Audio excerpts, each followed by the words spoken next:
Baik, eh, Supihontu buat para upasaka upasika sekalian. Semoga Anda semua dalam keadaan sehat, damai, dan bahagia. Tidak lupa juga saya mengucapkan untuk keluarga besar Sariputta Buddhist Studies, selamat Waisak 2020 ya. Waisak kali ini kita rayakan dengan cara yang berbeda ya, dikarenakan adanya pandemik global. Walaupun demikian, situasi yang seperti ini tidak menjadi penghalang, penghambat bagi kita semua untuk terus mendengarkan ajaran Buddha ya. Kita harus berterima kasih kepada teknologi yang telah membuat atau memungkinkan acara-acara ceramah online seperti ini bisa diselenggarakan dengan baik, dan bahkan sisi baiknya atau sisi positifnya adalah dengan model ceramah seperti ini kita bisa menjangkau banyak umat, melampaui batas-batas teritorial ya, tidak hanya umat di Sariputta Buddhist Studies, tetapi bahkan juga umat-umat di luar Pekanbaru atau bahkan di luar negeri juga bisa mendengarkan ceramah ini.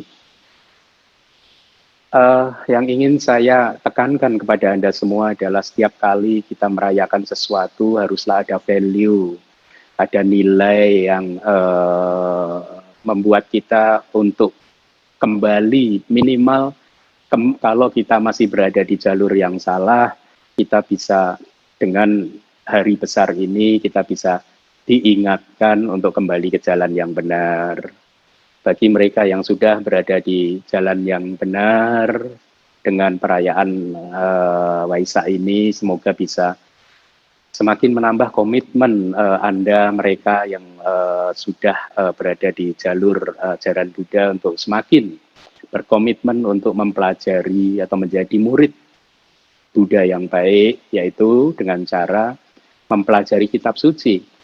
Ya, seperti yang Anda sudah mungkin ketahui, saya berjuang untuk mempopulerkan ceramah-ceramah Dhamma yang sebisa mungkin hanya mengupas kitab suci, ya.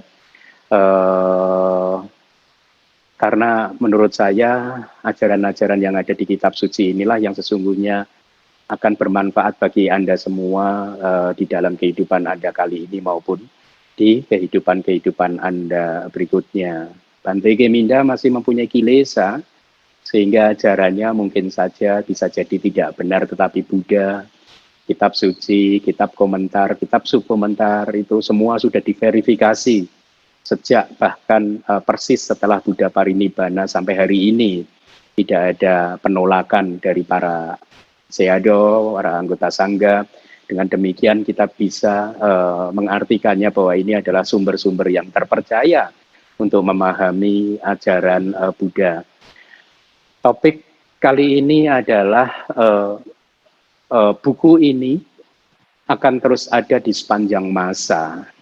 Ya, saya harap ini menjadi topik yang menarik buat Anda. Buku apa yang akan terus ada di sepanjang masa? Di sepanjang masa yang seperti apa? Di sepanjang masa yang saya maksudkan adalah di sepanjang masa selama ajaran Buddha masih eksis. Karena di masa lalu ada periode-periode tertentu di mana ajaran Buddha sama sekali tidak eksis, ya. Sama sekali tidak ada ajaran Buddha, tidak ada yang bisa memahami ajaran Buddha, ya. Oleh karena itu sering dikatakan di kitab komentar, terlahir sebagai manusia pada masa-masa di mana tidak ada ajaran Buddha, itu adalah satu kelahiran yang merugikan. Karena apa? Karena akan menjadi sulit sekali bagi kita untuk bisa dalam tanda kutip meningkatkan karir spiritual kita, ya. Karir spiritual itu adalah karir yang membawa kita di dalam setiap kehidupan. Karir kita semakin meningkat dalam artian perjalanan kita untuk merealisasi nibbana menjadi semakin dekat. Ini yang harusnya selalu dicamkan oleh Anda semua sebagai seorang murid Buddha, sebagai seorang umat Buddha, bahwa kehidupan haruslah menjadi sarana untuk meningkatkan karir spiritual Anda. Karir spiritual dalam hal ini adalah karir spiritual yang dipandu oleh satu buku. Buku yang tidak akan pernah hilang, tidak akan pernah lenyap selama ajaran Buddha itu ada. Buku tersebut apa namanya? Tipitaka. Dan saya sering kali menekankan kepada semua orang bahwa sangat mustahil untuk memahami Tipitaka tanpa bantuan kitab komentar dan kitab subkomentar. Kalau mereka yang menolak kitab komentar dan kitab subkomentar, akhirnya mereka berkomentar sendiri. Ya, jadi hati-hati dengan kata-kata mereka yang mengatakan tidak perlu kitab komentar dan tidak perlu kitab subkomentar karena mereka adalah orang yang tidak paham dengan apa yang mereka ucapkan. Kenapa? Karena ketika mereka menolak kitab komentar dan kitab subkomentar, alasannya adalah kitab tersebut bukan ajaran Buddha, tetapi di sisi lain mereka berkomentar sendiri yang juga pasti bukan ajaran Buddha. Oleh karena itulah saya katakan orang-orang seperti itu hendaknya Anda harus berhati-hati untuk mengikuti nasihat-nasihatnya karena mereka sendiri pun juga tidak paham dengan apa yang dia yakininya. Nah, mempelajari kitab suci harus seperti itu. Dari Tipitaka, kemudian dijelaskan di kitab komentar, dan kemudian dijelaskan lagi di kitab subkomentar. Ya. Nah, kitab-kitab ini haruslah menjadi kitab atau buku yang kita pegang teguh, kita pelajari dengan tekun. Mulai sekarang pelajarilah buku itu.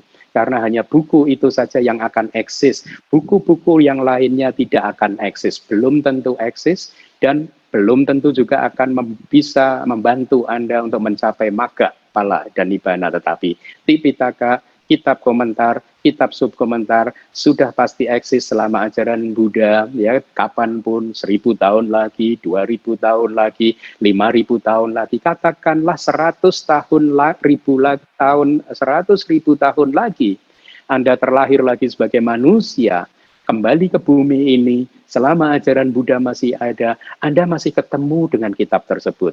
Kitab yang sama yang ada dengan yang ada di hari ini. Kitab yang sama seperti yang diajarkan oleh para Sayadaw. Oleh karena itu, mulai sekarang pelajarilah. Karena Anda selama komitmen Anda ingin terus menjadi seorang murid Buddha, maka tidak terelakkan kalau Anda tidak mau mempelajarinya hari ini, di kehidupan kali ini, maka di kehidupan berikutnya, mau tidak mau, Anda harus belajar. Oleh karena itu, mumpung sekarang terlahir sebagai manusia yang sangat sulit untuk didapatkan, kita harus memanfaatkan kelahiran yang berharga ini semaksimal mungkin dengan mempelajari buku-buku ini. Kenapa sih harus kita pelajari? Karena hanya ada yang ada di dalam buku-buku inilah, Tipitaka, kitab komentar, kitab subkomentar inilah, Anda, kita semua bisa mendapatkan definisi yang benar tentang apa itu perbuatan baik. Apa itu perbuatan yang tidak baik, ya? Apa itu perbuatan yang tidak boleh kita lakukan? Apa itu perbuatan yang harus kita kejar, harus kita lakukan, harus kita kembangkan? Buku-buku yang lain tidak akan bisa mendefinisikan setepat apa yang ada di buku kita, yaitu Tipitaka, kitab komentar dan kitab subkomentar. Dan lebih jauh lagi, saya sudah sering menerima ucapan terima kasih bagaimana mereka yang mempelajari kitab suci selama 3 tahun, 4 tahun, dan mereka merasakan manfaatnya, yaitu kualitas kehidupan mereka menjadi meningkat. Kebahagiaan mereka menjadi meningkat. Kedamaian hati mereka menjadi meningkat. Mereka tahu bagaimana cara menjalani kehidupan ini yang bebas dari konflik dan lain sebagainya. Itu baru dari belajar kitab suci saja, belum dari latihan meditasinya. Kalau mereka berhasil di dalam meditasinya dan berhasil menghancurkan pandangan salah, maka banyak sekali penderitaan yang hancur. Banyak sekali kedamaian hati yang tiba-tiba tumbuh berkembang satu persatu. Ya. Nah, di dalam kitab ini juga kita diberikan informasi apa itu pandangan salah. Kalau Anda tidak belajar buku-buku ini, kitab-kitab ini, maka Anda tidak akan pernah tahu bahwa perilaku Anda mungkin masih mempunyai pandangan salah, ya. Anda kalau membaca buku-buku yang lain, ceramah-ceramah yang tidak sesuai dengan kitab suci, mungkin membenarkan pandangan-pandangan Anda, tetapi pandangan-pandangan kita belum tentu sama dengan apa yang dimaksudkan oleh Buddha dan para ada kata acarya atau para guru kitab komentar. Oleh karena itulah mempelajari kitab ini menjadi penting, mempelajari buku ini menjadi penting, ya. Nah, dengan mempelajarinya, ya, maka kita akan bisa mengelola kehidupan ini dengan lebih positif lagi, ya. Salah satu pesan dari Buddha adalah bahwa segala sesuatu itu adalah tidak kekal, anicca, hidup dengan penuh dengan ketidakpastian, gitu ya. Seperti hari ini misalkan corona, ya, telah membuat kita semua manusia di muka bumi ini sebagian besar mengalami perubahan. Bahkan tidak banyak dari mereka yang dicekam oleh ketakutan, stres, depresi gitu.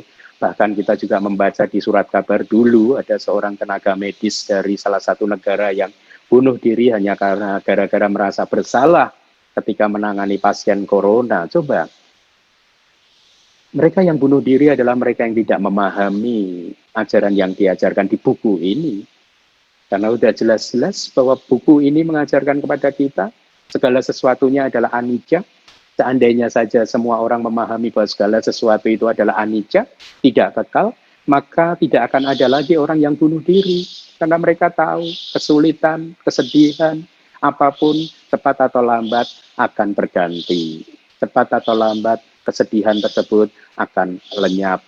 Nah, berkaitan dengan anicca, ya, fenomena yang tidak kekal, ya, kita tidak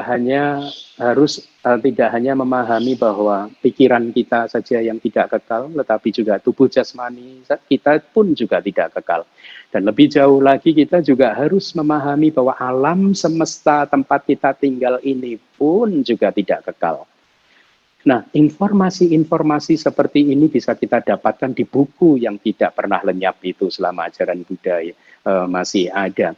Alam semesta kita ini di masa lalu sudah hancur berkali-kali dan Buddha mengatakan di masa depan juga hukum ini akan terus terjadi. Hukum apa yang terjadi di masa lalu, maka akan terjadi di masa sekarang, juga akan terjadi lagi nanti di masa depan. Jadi di masa depan nanti akan tiba satu masa di mana bumi kita ini hancur, alam semesta sampai ke bumi-bumi tertentu di alam Brahma sana, alam Brahma di jana yang kedua, bumi jana yang kedua, atau di bumi jana yang ketiga juga mengalami kehancuran. Salah satu informasi yang bisa kita dapatkan tentang kehancuran alam semesta ini ada di Anguttara Nikaya 7, sutta nomor 66. Sutta tersebut berjudul Satta Surya Sutta, yaitu khotbah tentang 7 matahari. 7 matahari, menarik sekali. Jadi Buddha dengan kekuatan Pubbe Niwasa Nusati Jnana, pengetahuan untuk mengingat-ingat kehidupan masa lampau, kehidupan yang dahulu, Buddha mengetahui bahwa di masa lalu ada kejadian seperti ini, gitu ya. Jadi pada waktu itu Buddha menyampaikan kepada para biku waktu beliau tinggal di Wesali di satu hutan yang bernama Ambak Wali, begitu ya. Jadi beliau berkata, wahai para biku, sangkara itu fenomena yang berkondisi. Artinya fenomena yang berkondisi ini ya batin, ya pikiran kita, batin kita, jasmani kita, dan alam semesta ini adalah fenomena yang berkondisi. Hanya ada satu fenomena yang tidak berkondisi, yaitu nibbana. Selebihnya itu adalah fenomena yang berkondisi. Artinya berkondisi itu apa? Ya dia adalah fenomena yang dibentuk oleh sebab dan kondisi. Apabila ada sebab, maka dia akan muncul. Apabila tidak ada sebab dan kondisi, maka fenomena tersebut tidak akan muncul. Sama dengan pikiran kita, ya. Kalau tidak ada sebab dan kondisi, maka pikiran-pikiran tertentu tidak akan muncul. Semuanya adalah berkondisi. Semua kemunculan membutuhkan syarat dan kondisi, ya. Nah, Buddha berkata bahwa sangkara, fenomena-fenomena yang berkondisi itu adalah tidak kekal. A2 itu adalah tidak stabil, gitu ya. Tidak bisa memberikan kenyamanan, begitu kata Buddha. Bahkan kemudian Buddha melanjutkan, wahai para biku, ya, Gunung Sineru, raja dari segala gunung, gitu ya. Ya, saya sering merasa mungkin Gunung Sineru itu adalah deskripsi tentang pegunungan di Himalaya. Walaupun kitab komentar menjelaskannya ini sebagai satu gunung, sebagai pusat dari bumi ini, ya. Tapi gunung ini sekarang tidak ada, gitu. Jadi Buddha mengatakan Gunung Sineru, raja dari semua gunung yang panjangnya 84.000 yojana. Satu yojana itu banyak kontroversi, ya. Ada yang mengatakan 7 mil, 8 mil, ada yang lebih, ada yang kurang. Kalau dianggap 8 mil saja satu yojana, maka Anda bisa kalikan 84 kali 8 mil. Ada berapa?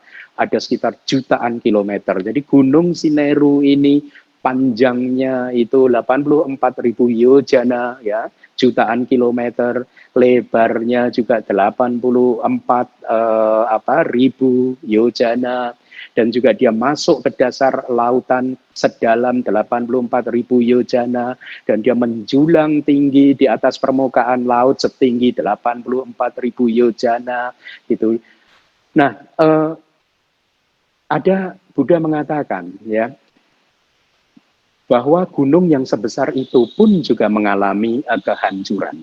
Jadi bahkan di sutta itu diberikan oleh Buddha atas dasar Pubik Niwasanusatiñananya, ya, ketika beliau mengingat-ingat kejadian di masa lalu, bahwa kehancuran alam semesta terjadi dalam 7 tahap yang diceritakan di dalam sutta ini. Yang pertama adalah akan tiba waktunya ketika hujan tidak turun selama bertahun-tahun. Di masa lalu akan terjadi seperti itu, dan di masa depan juga akan ada kejadian seperti itu. Selama bertahun-tahun tidak ada hujan, ya. Bahkan selama ratusan tahun, selama ribuan tahun, selama ratusan ribu tahun, gitu. Ketika hal itu terjadi, maka benih-benih tanaman atau tanaman, rumput, pohon-pohon di hutan menjadi kekeringan dan akhirnya mati. Demikianlah kata Buddha, fenomena yang berkondisi adalah anicca, A2, tidak kekal, tidak stabil, tidak memberikan kenyamanan. Ini pun harusnya cukup membuat kita menjadi jijik terhadap fenomena yang berkondisi, menjadi bosan terhadap kehidupan ini, dan akhirnya membuat kita harus segera berjuang untuk bisa keluar dari siklus kelahiran dan kematian atau dari samsara ini. Nah, jadi kitab komentar memberikan definisi untuk anicca, yaitu tidak kekal. Apa sih selama ini Anda sering mendengar anicca? Definisinya adalah anicca ti hutwa abhawatena anicca. Jadi yang disebut anicca itu dalam artian setelah ada kemudian dia menjadi ada. Ya, setelah ada dia menjadi tidak ada, sama juga setelah tidak ada dia juga nanti akan menjadi ada. Ya, kalau Anda memahami hukum-hukum yang seperti ini pun akan membuat daya tahan Anda untuk menghadapi cobaan kesulitan di dalam kehidupan ini menjadi semakin meningkat. Nah, itu adalah definisi dari anicca. Lalu apa definisi dari A2? Kitab komentar memberikan definisi dari A2 atau tidak stabil sebagai aciratena na2, artinya tidak konstan, ya, selalu berubah-ubah, ya, dalam artian tidak bertahan lama. Jadi Anda harus pahami bahwa apapun itu tidak konstan, selalu berubah, ya, tidak akan bisa bertahan lama. Bahkan kitab subkomentar memberikan perumpamaan kehidupan fenomena-fenomena yang berkondisi ini seperti gelembung air. Anda lihat kalau ada air hujan, gelembung air itu dia hanya muncul sebentar kemudian pecah. Ya, tidak lama kemudian dia pecah. Nah, semua fenomena yang berkondisi itu seperti itu. Dia tidak bisa bertahan lama. Ya. Lalu definisi dari tidak bisa memberikan kenyamanan apa? Asasata bawena asasa rahita, artinya adalah tidak bisa memberikan kenyamanan dalam arti tanpa kenyamanan dan tidak ada kekekalan sama sekali. Ya, kehidupan ini tidak ada kenyamanannya, tidak ada kekekalan sama sekali. Itulah definisinya gitu. Nah, kitab komentar dalam tahapan yang pertama ini, ya, ketika Buddha memberikan bagaimana proses kehancuran alam semesta ya di tahap pertama ini. Di bagian ini kitab komentar memberikan 3 jenis kehancuran, definisi 3 jenis kehancuran dari alam semesta ini. Yang pertama adalah apo sang wado, tejo sang wado sebagai yang kedua, yang ketiga adalah wayo sang wado. Artinya apa? Yang pertama adalah alam semesta ini akan mengalami kehancuran yang disebabkan oleh air. Tejo sang wado, kehancuran yang akan disebabkan oleh api. Wayo sang wado, kehancuran yang disebabkan oleh angin, gitu ya. Nah, kitab komentar juga memberikan 3 batasan kehancuran atau sang wadak sima. Jadi dari masing-masing penyebab kehancuran tersebut, dia mempunyai daya merusaknya itu dalam batasan-batasan tertentu. 3 batasan itu adalah abasara, alam Brahma di jana yang kedua, Subhakinha, dan Wehapala. Inilah 3 batasan kehancuran. Yadahi kapote cina sang wadati winasati tada basarato heta ginadayati. Bahwasannya setiap kali eon atau kalpa itu hancur karena api, maka pada saat itu bumi di bawah abasara akan mengalami kehancuran atau terbakar oleh api. Yada bena sang wadati tada subakin hato heta udagena wiliyati. Setiap kali eon atau kalpa itu hancur karena air, pada saat itu semua bumi di bawah subakinha akan larut tenggelam di dalam air. Yada wayuna sang wadati tada weha balado heta wayuna widang zati. Setiap kali eon ini hancur karena angin, kalpa ini hancur karena angin, pada saat itu semua bumi di bawah Wehapala akan hancur karena angin tersebut.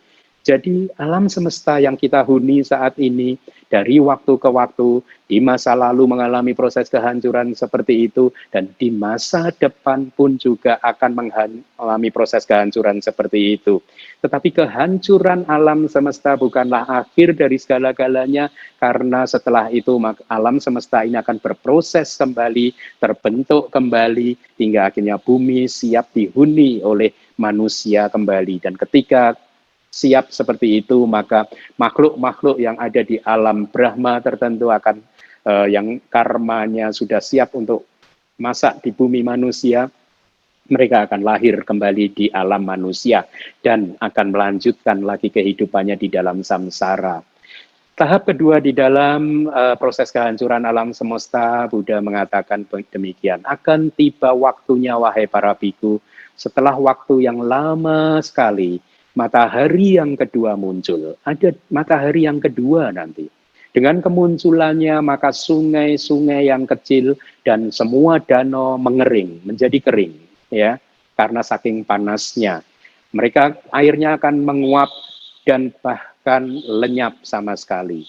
Demikianlah, kata Buddha, fenomena yang berkondisi adalah anicca, tidak kekal, adua, tidak stabil, dan tidak bisa memberikan kenyamanan. Tahapan yang ketiga, akan tiba waktunya kemudian, wahai para biku, setelah waktu yang lama, matahari yang ketiga muncul. Dengan kemunculan matahari yang ketiga, maka sungai-sungai yang besar seperti sungai Gangga, sungai Yamuna, sungai Ajirawati, sungai Sarabu, dan sungai Mahi akan mengering. Sungai-sungai besar pun mengering, menguap dan lenyap. Demikianlah, kata Buddha, sangkara, fenomena yang berkondisi adalah anicca, adua, dan tidak bisa memberikan kenyamanan. Tahapan yang keempat, kata Buddha, matahari yang keempat muncul. Dengan kemunculan matahari yang keempat ini, maka danau-danau yang besar yang menjadi sumber bagi air atau sungai, sumber air bagi sungai yang besar seperti Danau Anotata. Danau Anotata itu adalah di pinggiran Danau Anotata inilah Buddha Gautama dulu mengajarkan Abhidhamma kepada Yang Arya Sariputta. Setiap hari, setiap kali beliau turun dari surga Tawatingsa untuk mengajar Abhidhamma di sana, dan ketika berpindah patah di bumi manusia, setelah selesai makan, siangnya beliau kemudian mengajarkan Abhidhamma kepada Yang Mulia Sariputta, Dano Anuttata. Kemudian ada Dano lagi yang bernama Siha Patata, Rata Akara, Kana Munda, Kunala, Cadanta, Mandakini, semuanya mengering gitu ya, menguap dan lenyap. Jadi demikianlah bahwa fenomena yang berkondisi itu pun juga tidak kekal. Tahapan yang kelima, muncullah matahari yang kelima. Ketika matahari yang kelima muncul, ada 5 matahari mendekat ke bumi ini, maka air di Samudra Raya menyusut hingga 100 yojana, ya, hingga bahkan setinggi pohon palmira.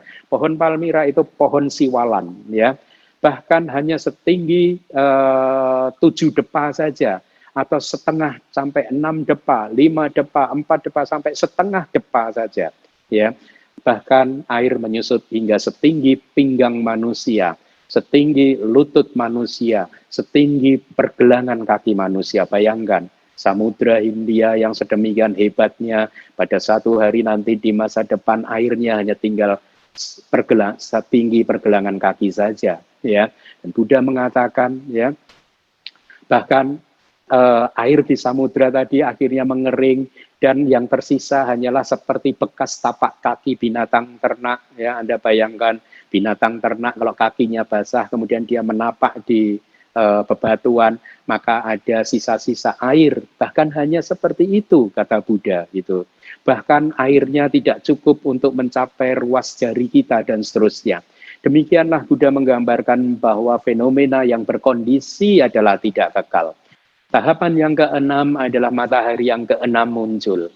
Ketika matahari yang keenam ini muncul, ada 6 matahari, maka bumi dan gunung Sineru mulai berasap. Dia membara, mulai membara, merah membara. Buddha mengatakan demikianlah, sangkara ini anicca, adua, tidak bisa memberikan kenyamanan. Tahapan yang ketujuh, muncullah matahari yang ketujuh.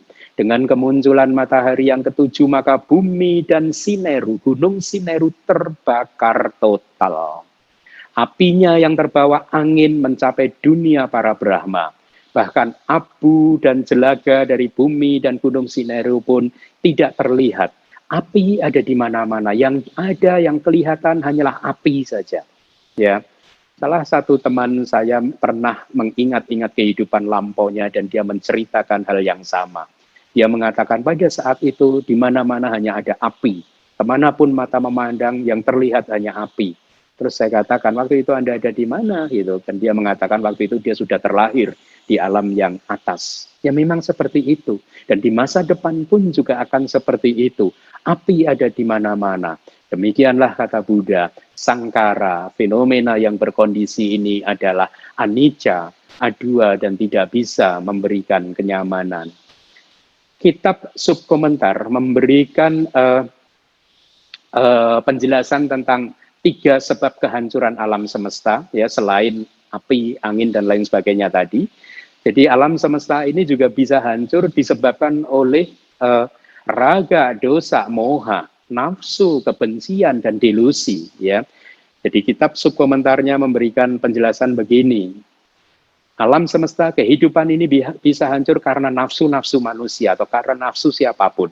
Ya, dan itu mudah kita pahami. Ya, bagaimana seseorang yang bernafsu bisa menyebabkan celaka buat mereka yang ada di sekitarnya. Mereka yang memunculkan kemarahan, kebencian pun juga bisa menjadi penyebab kehancuran mereka yang ada di sekelilingnya. Apalagi juga delusi, gitu ya. Delusi itu tidak paham mana yang baik dan mana yang benar. Gitu. Nah, kitab subkomentar menjelaskan begini, bahwasanya dalam kaitannya dengan akar-akar yang tidak baik tadi, loba, dosa, moha, atau raga, dosa, moha, ya, karena akar-akar yang tidak baik, yang aku salah, yang berlimpah-limpahlah, maka dunia ini juga bisa hancur. Dengan cara ini, kata subkomentar, ketika nafsu menjadi berlimpah-limpah, maka dunia akan hancur karena api, kata kitab subkomentar. Ketika kebencian yang berlimpah-limpah, maka dunia akan hancur karena air. Ketika delusi atau moha yang berlimpah-limpah, ketidaktahuan yang berlimpah-limpah, maka dunia akan hancur karena angin. Walaupun kata kitab komentar, ada beberapa guru di masa lalu yang mengatakan ketika kebencian yang berlimpah-limpah maka dunia akan hancur karena api. Ketika nafsu yang berlimpah-limpah maka dunia akan hancur karena air. Tapi apapun itu tidak begitu penting. Yang penting untuk kita pahami adalah bahwa di masa lalu dunia ini hancur dan Anda harus ingat kehidupan Anda pun satu hari nanti juga harus hancur. Alam semesta ini harus hancur. Maka belajarlah untuk menerima fakta kenyataan ini. Karena inilah yang bisa membuat kebijaksanaan Anda tumbuh, yang bisa membuat Anda hidup damai, tentram, dan tetap bahagia. Nah, orang-orang akan berpikir begini, bumi dan gunung Simeru, raja dari semua gunung pun akan binasa di masa lalu. Itu dari Satak Surya Sutta. Akan tidak ada lagi, mereka mulai terkejut begitu. Dan saya harap Anda yang tadinya tidak menyadari juga mulai terkejut bahwa satu hari nanti bumi ini akan hancur. Satu hari nanti kita akan hancur. Ya, seringkali manusia lupa bahwa mereka berpikir bahwa mereka hidup untuk selama-lamanya, sehingga mereka tidak mempersiapkan perjalanan di kelahiran-kelahiran yang akan datangnya dengan baik. Gitu. Nah, jadi banyak orang-orang yang kebingungan di sutta tersebut ketika dikatakan oleh Buddha, bahwa ini nanti semua akan hancur gitu. Dan dikatakan oleh Buddha, hanya mereka yang sudah melihat kebenaran ini yang tidak akan mengalami kebingungan. Dan kemudian Buddha di suttanya melanjutkan, di masa lalu wahai para biku, ada seorang guru yang bernama Suneta, seorang yang berasal dari sekte lain, ya. Berarti dia bukan muridnya Buddha, dia dari aliran spiritual di luar sasana, gitu ya. Orang guru tersebut tidak mempunyai nafsu terhadap kenikmatan-kenikmatan indriawi, gitu ya. Dia punya ratusan murid yang dia ajarkan satu ajaran yang disebut sebagai persahabatan dengan dunia para Brahma, ya. Jadi meta, ya, dengan dunia para Brahma. Ketika dia sedang mengajar, maka murid-muridnya yang bisa memahami ajarannya ya, secara penuh, ya. Setelah meninggal, maka mereka murid-muridnya lahir di dunia para Brahma. Akan tetapi murid-muridnya yang tidak bisa memahami secara penuh, beberapa lahir di bumi para dewa, ya, di alam surga, yang mengendalikan apa yang diciptakan oleh dewa lain, berarti para nimita wasawati gitu ya. Atau beberapa lainnya lagi di alam surga yang satu tingkat di bawahnya, di Nimana Rati. Di beberapa lagi lahir di Tusita, beberapa lagi lahir di alam surga Yama, beberapa lagi lahir di Tawa Tingsa, beberapa muridnya lagi lahir di Catu Maharajika, beberapa muridnya lagi yang mempraktekkan itu tidak secara penuh pun lahir lagi di keluarga dengan kasta kesatria, ya. Kesatria itu adalah kasta-kasta kerajaan gitu ya, yang kaya raya, atau lahir di keluarga para Brahmana yang kaya raya, atau lahir di kepala keluarga dari kasta yang lain yang kaya raya. Lalu Suneta mengetahui hal tersebut, gurunya berpikir, tidaklah pantas bagi saya untuk lahir seperti mereka. Saya akan mengembangkan meta lebih jauh lagi, ya. Nah, kata memberikan penjelasan atas tekad dari Suneta itu seperti itu. Uttari metang baweyanti. Jadi ketika dia harus mengembangkan meta yang lebih jauh lagi, itu adalah padama janato utari yawa tika catuka jana panitang katua metang baweyang. Artinya apa? Suneta, guru tadi, mengembangkan meta dari mulai jana yang pertama hingga dia melampauinya hingga ke jana yang ketiga dan jana yang keempat. Nah, sekali lagi, kalau Anda tidak mempercayai kitab komentar, Anda akan salah mengartikan apa yang tertulis di sutta, ya. Karena sutta seringkali hanya disampaikan dengan sangat singkat. Oh, hanya mengembangkan meta saja. Nah, berarti Anda kemudian sibuk mengembangkan meta dengan semoga semua makhluk berbahagia, semoga semua makhluk berbahagia, dan Anda berharap Anda akan mengalami nasib seperti Suneta. Ternyata kitab komentar mendefinisikan tidak. Suneta mengembangkan jana satu, jana hingga ke jana ketiga dan jana yang keempat, ya. Dan selama 7 tahun dikatakan, Guru Suneta tadi mengembangkan meta yang sedemikian itu, hasilnya luar biasa sekali.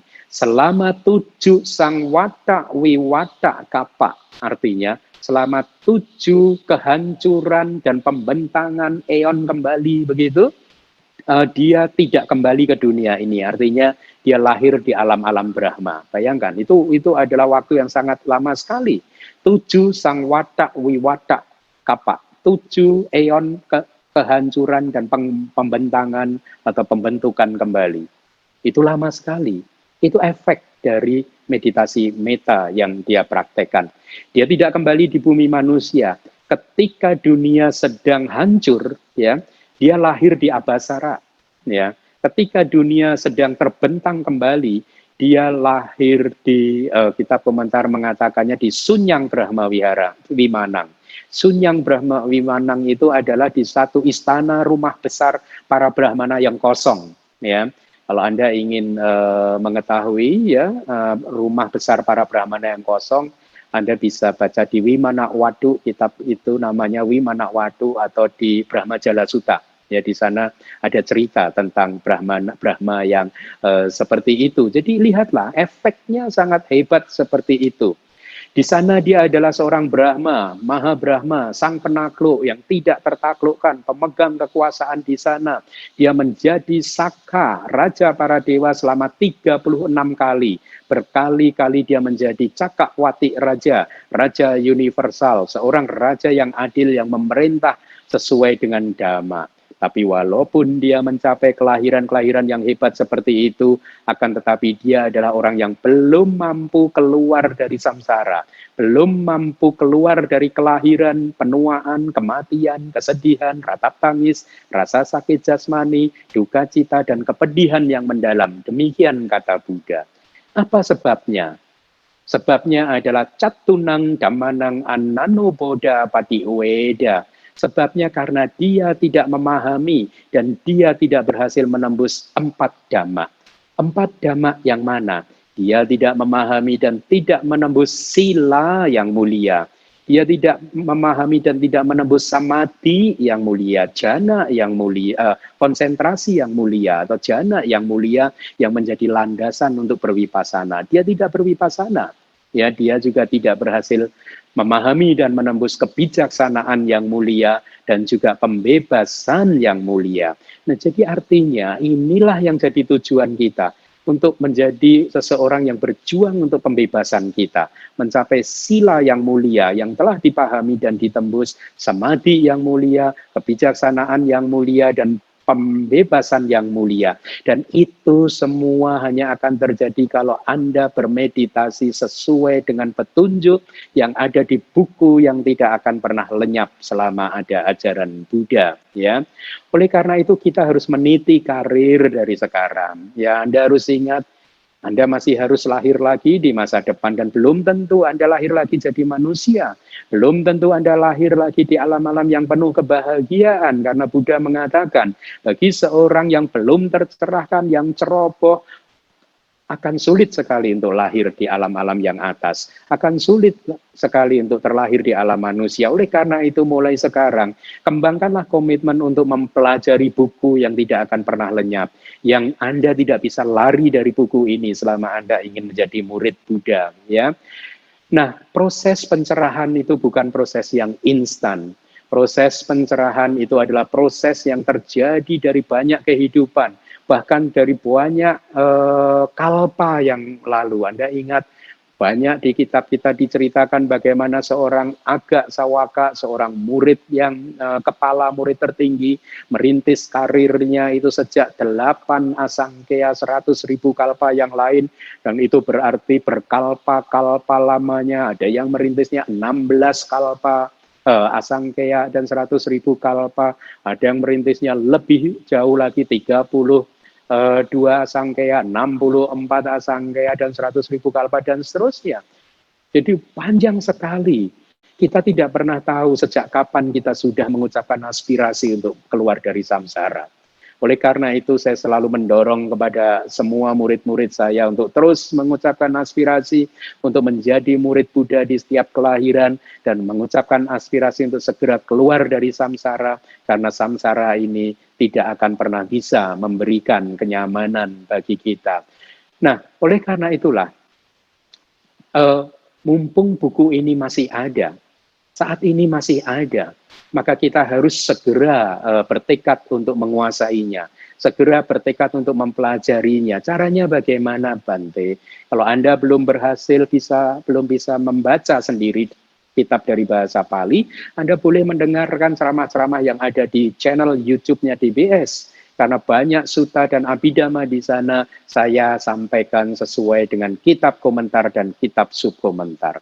Ingat, pada suatu hari nanti Tipitaka akan lenyap. Ya, dan itu disampaikan di salah satu kitab komentar yang judulnya adalah Tipitaka Antradana Kata. Tipitaka Antradana Kata artinya adalah cerita tentang kelenyapan Tripitaka. Buku kita ini satu hari nanti akan lenyap. Ya, jadi di sana disebutkan bahwa sasana kita ini ada 3 aspek.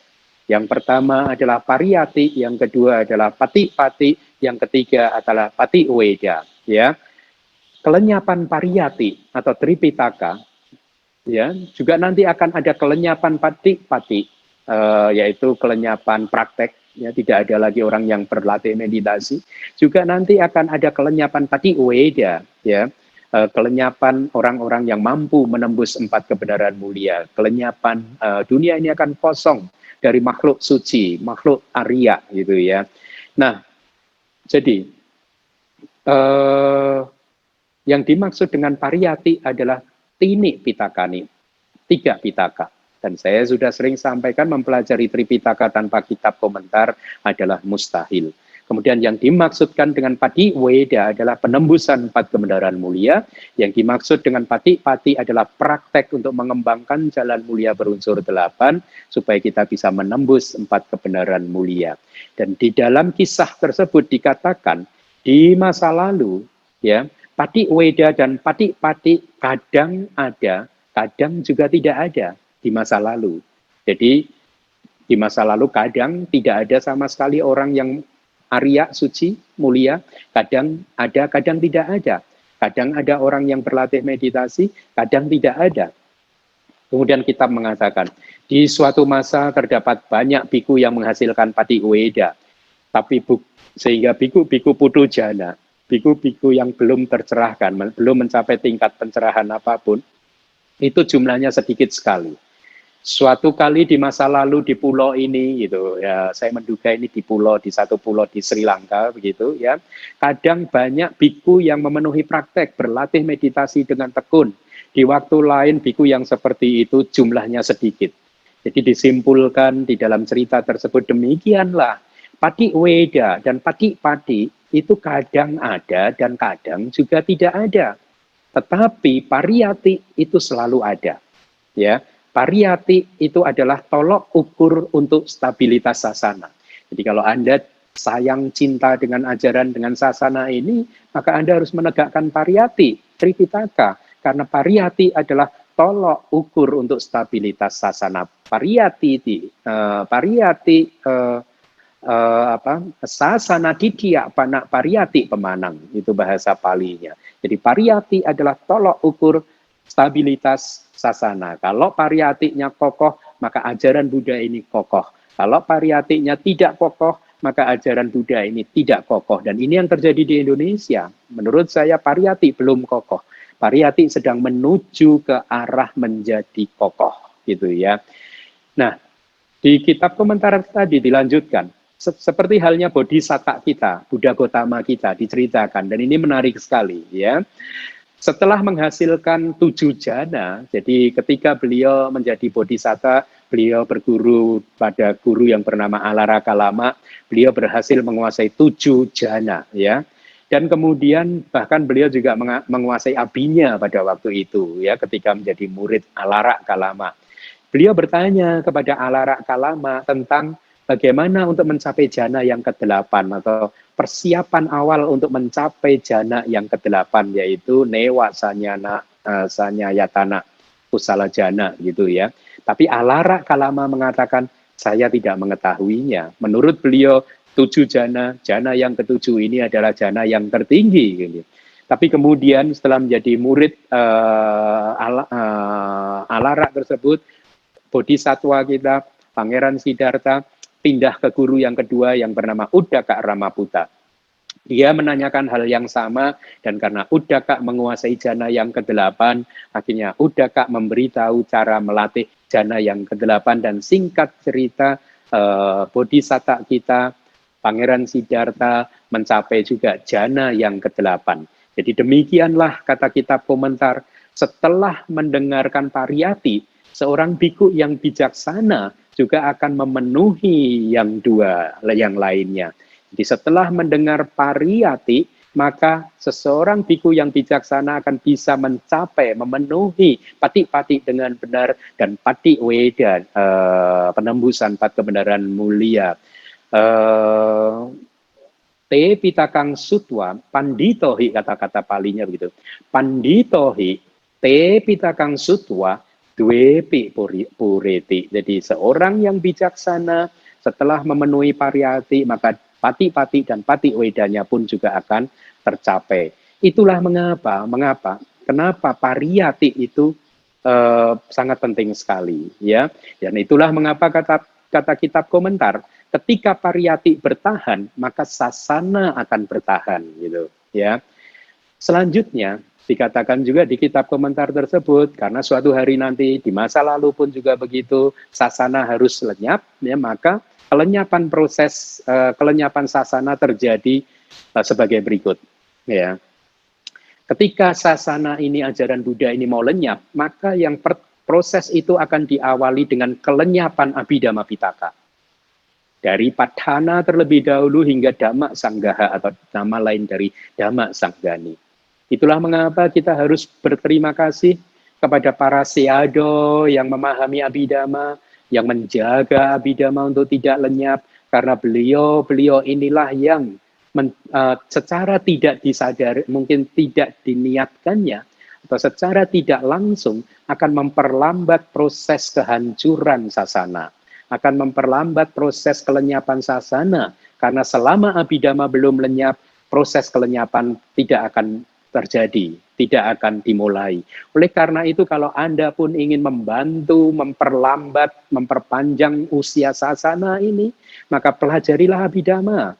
Sebaliknya, kalau Anda tidak mempercayai Abhidhamma, bahkan mengkampanyekan tidak perlu belajar Abhidhamma, entah Anda sadari atau tidak sadari, secara tidak langsung Anda berjuang untuk mempercepat, untuk melenyapkan sasana ini, untuk melenyapkan ajaran Buddha, ya. Nah, jadi Abhidhamma pertama kali akan lenyap, gitu. Itulah mengapa, ya, kita manfaatkan, mumpung buku ini masih ada, maka pelajarilah dengan baik. Paling tidak ini akan menjadi modal Anda untuk mencapai pengetahuan dan kebijaksanaan di masa depan. Baik di masa depan itu adalah di kelahiran yang kali ini, maupun di kelahiran-kelahiran yang akan datang. Jadi di kitab komentar tadi mengatakan, ketika proses kelenyapan Tripitaka itu sudah terjadi, apabila 2 pitaka yang lainnya bertahan, maka sasana pun juga dikatakan masih bertahan, gitu. Sehubungan dengan hal tersebut, pada saat Suttanta Pitaka itu mengalami kelenyapan, maka yang lenyap pertama-tama adalah Anguttara Nikaya, gitu ya. Kemudian diikuti dengan Sangyutta Nikaya, dan seterusnya, dan seterusnya. Tanpa jeda dengan itu, proses itu akan lenyap secara berkesinambungan sampai ke Majjhima Nikaya dan seterusnya hingga sampai ke Digha Nikaya. Bahkan satu hari nanti di masa depan dan di masa lalu pun sudah pernah terjadi, apabila ada seseorang pergi untuk bertanya kepada seorang biku 1 syair atau 2 syair saja ajaran Buddha, tidak ada biku yang bisa mengingatnya. Tidak ada biku yang bisa menyebutkannya. Sudah tidak ada yang ingat sama sekali. Nah, dikatakan, bahkan ketika 2 pitaka pun telah lenyap, Abhidhamma Pitaka lenyap, kemudian Suttanta Pitaka lenyap, selama masih Vinaya Pitaka masih lenyap, maka juga katakan sebenarnya sasana ini pun juga masih bertahan. Meskipun yang ada hanyalah praktek winaya saja gitu ya. Jadi di bumi ini masih ada yang mengikuti winaya Buddha. Tetapi cepat atau lambat kemudian winaya Pitaka ini pun harus lenyap. Dan pada saat itulah bumi ini tidak ada ajaran sama sekali. Lahir sebagai manusia pada saat-saat seperti ini adalah kejadian yang sangat merugikan karena kita tidak bisa mengembangkan karir spiritual kita. Kita tidak bisa tumbuh sesuai dengan dhamma. Kita tidak bisa belajar untuk mencapai jana, magga, pala, dan nibbana. Ya. Kan tetapi selama ajaran Buddha ini masih ada, maka semuanya kualitas-kualitas baik yang telah saya sebutkan tadi masih bisa kita dapatkan. Nah, sekarang Anda sudah mengetahui proses kehidupan ini, gambaran dari dua sutta dari kitab komentar tadi yang saya sampaikan. Bahwa suatu hari nanti alam semesta ini akan hancur, bahkan Tripitaka ini pun juga akan lenyap. Ya. Tetapi saya tadi juga mengatakan bahwa selama aspirasi Anda itu masih ingin menjadi murid Buddha, maka katakanlah 100.000 tahun lagi Anda lahir lagi sebagai manusia, selama ajaran Buddha Gotama ada, maka Tripitaka masih ada. Jadi anggap saja, bayangkan, saya akan berikan perumpamaan kepada Anda, bayangkan, anggap saja di dunia ini ada 1 juta buku, 1 juta judul buku. Maka dari 1 juta judul buku ini yang berkaitan dengan ajaran Buddha, yang pasti akan tetap ada hanyalah 1 buku yang judulnya Tipitaka. Dan Anda tahu, mempelajari Tipitaka tidak bisa lepas dari kitab komentar dan kitab subkomentar. Jadi buku-buku yang lainnya di kelahiran mendatang mungkin akan lenyap. Kalau Anda saat ini sebagai murid Buddha mempelajari buku Dhamma yang tidak sesuai dengan Tipitaka, maka Anda pun juga rugi. Kalau di kelahiran yang kali ini Anda mendengarkan Dhamma Talk yang tidak sesuai dengan kitab suci, Anda pun juga rugi. Kenapa? Karena Anda tidak mendapatkan upanisaya pacayo untuk kemunculan pengetahuan, kebijaksanaan, jana, magga, pala, dan nibbana. Apa itu upanisaya pacayo? Upanisaya pacayo itu adalah dukungan yang sangat kuat untuk kemunculan hal yang sama yang berikutnya. Maksudnya adalah kalau Anda saat ini mempelajari Tripitaka dan Anda belum paham, tetapi apa yang sudah Anda pelajari sekarang ini meskipun Anda belum paham, itu adalah benih yang akan mendukung kemunculan atau bahkan kecenderungan Anda di kelahiran-kelahiran yang mendatang untuk mempelajari Tripitaka. Ya. Dan juga karena asewana pacayo, kondisi pengulangan. Kalau Anda mempelajarinya di kehidupan sekarang belum paham, maka di kelahiran yang berikutnya Anda mengulanginya lagi, Anda akan menjadi semakin paham. Nah, lain masalahnya kalau hari ini yang Anda pelajari bukan Tripitaka. Yang Anda pelajari hanyalah pendapat-pendapat pribadinya, katakanlah Bante Keminda, atau opini-opini saja, maka itu tidak akan menjadi sesuatu yang bermanfaat. Oleh karena itu, pelajarilah buku yang tidak akan pernah lenyap ini. Ingat, kelahiran sebagai manusia ini sangat langka. Dapat mempelajari kitab suci itu pun juga sangat langka. Tidak mudah untuk mendapatkan kesempatan untuk mempelajari buku yang tidak akan pernah lenyap selama ajaran Buddha itu masih ada. Anda tidak percaya? Coba lihat sekeliling Anda. Berapa banyak Anda, teman-teman Anda yang sama sekali tidak tertarik untuk belajar Tipitaka? Ya, di Indonesia ini ada berapa juta umat Buddha? Dari 2-3 juta katakanlah, atau 2 juta, 1-2 juta umat Buddha yang ada di Indonesia, berapa banyak yang tertarik untuk mempelajari Tipitaka? Tidak banyak.